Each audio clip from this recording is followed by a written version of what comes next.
Hola a todos y bienvenidos a nuestro espacio. Hoy vamos a sumergirnos en uno de los temas más fascinantes y complejos de la historia humana, la pregunta sobre el origen del pueblo japonés. Y es un tema que va mucho más allá de la simple curiosidad académica. Es un debate que toca fibras muy sensibles de identidad nacional, de política y de cómo un país se ve a sí mismo. Totalmente. Durante más de un siglo, la narrativa dominante, a menudo impulsada por ideologías como el Nihon Jinron, promovía la imagen de un Japón homogéneo, un pueblo con un linaje único y sin interrupciones. Una idea muy potente, pero que la ciencia ha demostrado ser, en gran medida, un mito. Y no era fácil investigar esto. Me imagino a un arqueólogo en el Japón de antes de la guerra. Si el relato oficial decía que el emperador descendía directamente de la diosa Amaterasu, encontrar un esqueleto que no encajara en esa historia no era precisamente una buena noticia para tu carrera. Para nada. Era más seguro dedicarse a clasificar estilos de cerámica. Pero esa era de censura pasó, y en las últimas décadas, 3 disciplinas han revolucionado por completo nuestro entendimiento: la arqueología, la lingüística y sobre todo la genética, la paleogenómica, el estudio del ADN antiguo. Ha sido como encender una luz en una habitación que llevaba milenios a oscuras. Y esa luz nos ha revelado que la historia no era tan simple. Hoy vamos a trazar ese viaje de cómo pasamos de un modelo que explicaba el origen con 2 pueblos ancestrales a un nuevo modelo, mucho más completo, de 3 grandes pilares. Es una historia de detectives contada a través de huesos y genes. Para empezar, tenemos que viajar muy atrás en el tiempo. Los primeros Homo sapiens llegaron al archipiélago japonés hace unos 40.000 años. En aquel entonces, durante la última edad de hielo, Japón no era un conjunto de islas como hoy. Claro, el nivel del mar era mucho más bajo. Había puentes de tierra que lo conectaban con el continente asiático. Podías literalmente caminar desde lo que hoy es Siberia o Corea hasta Japón. Exacto. Y por ahí entraron, probablemente siguiendo a las manadas de grandes animales como los mamuts. Pero también hay evidencia de una ruta marítima por el sur, desde la zona de Taiwán, navegando por la cadena de islas Ryukyu. Una hazaña de navegación increíble para la época. Esa primera gente estableció la base, pero la cultura que definiría a Japón durante milenios fue la que vino después, cuando los puentes de tierra desaparecieron y las islas quedaron aisladas por el mar. La cultura Jomon. ¿Y qué cultura? El periodo Jomon duró más de 10.000 años, 10.000 milenios. Para ponerlo en perspectiva, toda la historia desde las pirámides de Egipto hasta hoy cabe en menos de la mitad de ese tiempo. Es una escala de tiempo que cuesta procesar. Y lo más increíble es que eran cazadores-recolectores, pero desarrollaron características que asociamos con sociedades agrícolas. Vivían en asentamientos permanentes, en casas semi-enterradas, y lo más famoso, inventaron la cerámica. Su cerámica es de las más antiguas del mundo. Y no una cerámica cualquiera. Crearon más de 70 estilos distintos. Eran maestros en adaptarse a su entorno. Los enormes montículos de conchas, los kaitsuka, son básicamente sus basureros prehistóricos y nos muestran que consumían una cantidad ingente de marisco. Pero también cazaban ciervos, jabalíes y recolectaban y procesaban frutos secos como las castañas a gran escala. Y tenían un mundo espiritual complejo que vemos en esas figuritas de arcilla, las dogu, que parecen casi extraterrestres. Pero lo que nos interesa hoy es su genética. ¿Qué nos dice el ADN sobre ellos? Nos dice que eran únicos.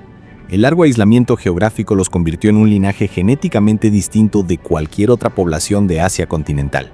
Tenían marcadores genéticos, tanto en el cromosoma Y, heredado del padre, como en el ADN mitocondrial, heredado de la madre, que son muy raros fuera de Japón. Eran el primer pilar, la población indígena original. Un linaje que se forjó en aislamiento durante miles de años. Pero claro, el aislamiento en la historia humana rara vez es para siempre. Y no lo fue. Alrededor del año 900 a.C., el archipiélago japonés vive una de las transformaciones más rápidas y profundas de su historia. Comienza el periodo Yayoi. La revolución.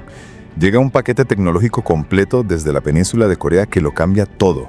El cultivo de arroz en campos inundados. No solo el arroz.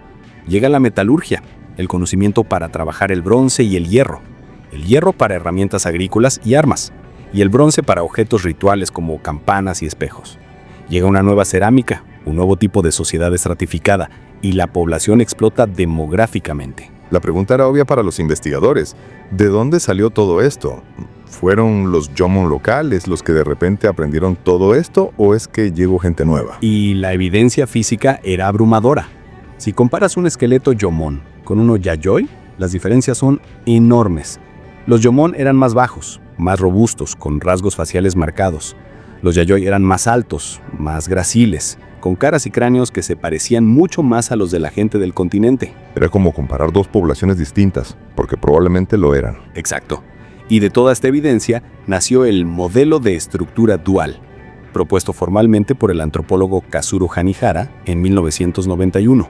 Era una teoría elegante y poderosa. Que básicamente decía, el pueblo japonés moderno es el resultado de una mezcla, una hibridación entre dos poblaciones ancestrales, la capa original de cazadores-recolectores Jomon y una nueva capa de inmigrantes agrícolas Yayoi que venían del continente. Y este modelo explicaba muchas cosas. Explicaba por qué las poblaciones de los extremos del archipiélago, los Ainu en el norte y los Ryukianos en el sur, tenían una mayor herencia genética Jomon. Estaban en la periferia de esa ola migratoria Yayoi. Durante 30 años, este fue el paradigma. La historia de Japón era la historia de dos pueblos, pero la ciencia no se detiene. Me gusta cómo suena eso. Es como la calma antes de la tormenta científica. Todos estaban cómodos con el modelo de dos capas hasta que una nueva prueba lo complica todo. Y la tormenta llegó con la paleogenómica. A partir de 2021, una serie de estudios que analizaron genomas completos de esqueletos antiguos empezaron a publicar resultados que no encajaban. Analizaron el ADN de los Jomon, de los Yayoi y crucialmente del periodo siguiente, el Kofun. El periodo de las grandes tumbas, entre los años 300 y 700 después de Cristo, cuando vemos el surgimiento del primer estado centralizado en Japón. Correcto. Y lo que el ADN de los individuos del periodo Kofun reveló fue una bomba. No se parecían solo a los Yayoi. Tenían una afinidad genética nueva y muy fuerte con poblaciones de Asia Oriental, específicamente con los Han de China. Un momento. Entonces no fue una sola gran ola migratoria, la de los Yayoi. No, fue una segunda gran ola, una tercera capa de población.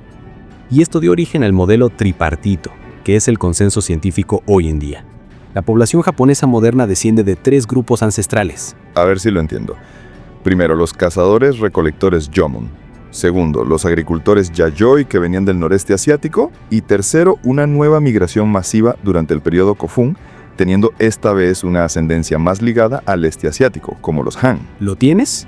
Esta tercera migración coincide perfectamente con lo que la arqueología y los textos antiguos nos dicen sobre los Toraijin, los recién llegados.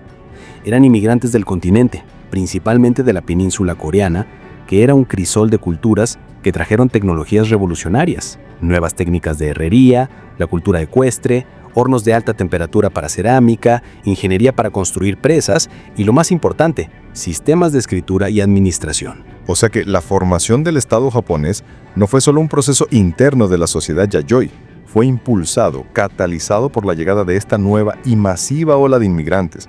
Eso lo cambia todo. Cambia por completo. El periodo Kofun ya no es solo una evolución política, es el capítulo final de la formación genética del pueblo japonés.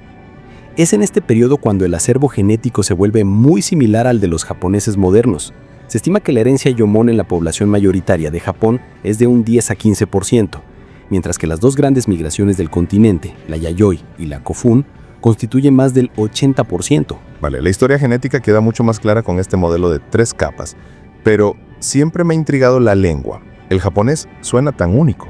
¿De dónde viene? Es el otro gran rompecabezas, y está íntimamente ligado a estas migraciones. La teoría más sólida hoy es la de la dispersión agrícola-lingüística. Sugiere que el proto-japonés, la lengua madre del japonés actual, no nació en Japón. Tampoco. O sea que, como el arroz, fue importada. Exactamente. Se cree que su tierra natal fue la región del río Liao, en el noreste de China, hace unos 9.000 años. Desde ahí, los agricultores de Mijo, que hablaban estas lenguas, se expandieron. Una rama llegó a la península coreana, y desde ahí, alrededor del año 900 a.C., cruzaron a Japón, los Yayoi, los mismos. Ellos trajeron el cultivo de arroz y su lengua, el proto-japonés. Esta nueva lengua se fue extendiendo por el archipiélago, probablemente por el prestigio y el poder asociados a la agricultura, y poco a poco fue reemplazando a las diversas lenguas que hablaban los Jomon. ¿Y qué pasó con esas lenguas Jomon? Desaparecieron sin más. Prácticamente. Con la posible excepción de la lengua Ainu en el norte, se perdieron. Algunos lingüistas buscan rastros, un substrato, palabras o estructura fantasma que hayan podido quedar en el japonés moderno, pero es un campo muy especulativo. Y los inmigrantes del periodo Kofun, que llegaron después, ¿Qué lengua hablaban? Probablemente coreano antiguo u otras lenguas continentales, pero para cuando llegaron, el japonés ya estaba firmemente establecido, así que se asimilaron lingüísticamente. Adoptaron la lengua local, aunque su impacto genético fue inmenso. Esto explica por qué la población se volvió genéticamente más continental sin que su lengua fuera reemplazada. Así que cuando unimos todas las piezas, arqueología, genética y lingüística, la imagen que emerge es la de un tapiz, no la de una tela de un solo hilo. La etnogénesis japonesa no fue un evento, fue un proceso continuo de superposición de capas. Es fascinante. Tienes la base indígena Jomon, un linaje único forjado en milenios de aislamiento. Luego, una primera ola transformadora, los Yayoi, que traen la agricultura y la lengua. Y finalmente, una segunda ola masiva, los Kofun, que catalizan la formación del Estado y completan el acervo genético moderno. Y esto refuta de manera concluyente cualquier ideología de un pueblo japonés monolítico o racialmente puro. La identidad japonesa, desde un punto de vista biológico y cultural, es el producto de múltiples migraciones y de una interacción profunda y milenaria con el continente asiático. Y aún así, quedan misterios, como esa pregunta sobre el cromosoma Y de los Jomon. Si su contribución genética general es solo del 10-15%, ¿cómo es que su linaje paterno se encuentra en casi el 40% de los hombres japoneses? Es uno de los grandes debates. Sugiere un escenario de mezcla social muy complejo, donde quizás los hombres Jomon se integraron bien en las nuevas sociedades Yayoi, pero el impacto demográfico general de los inmigrantes fue simplemente abrumador. Es una ventana a la dinámica social de hace 2500 años. Al final, la historia del origen japonés es un microcosmos de la historia de la humanidad. Una narrativa de migraciones, adaptaciones, conflictos y fusiones. Es la prueba de que casi ningún pueblo es una isla, ni siquiera los que viven en una. Una conclusión perfecta.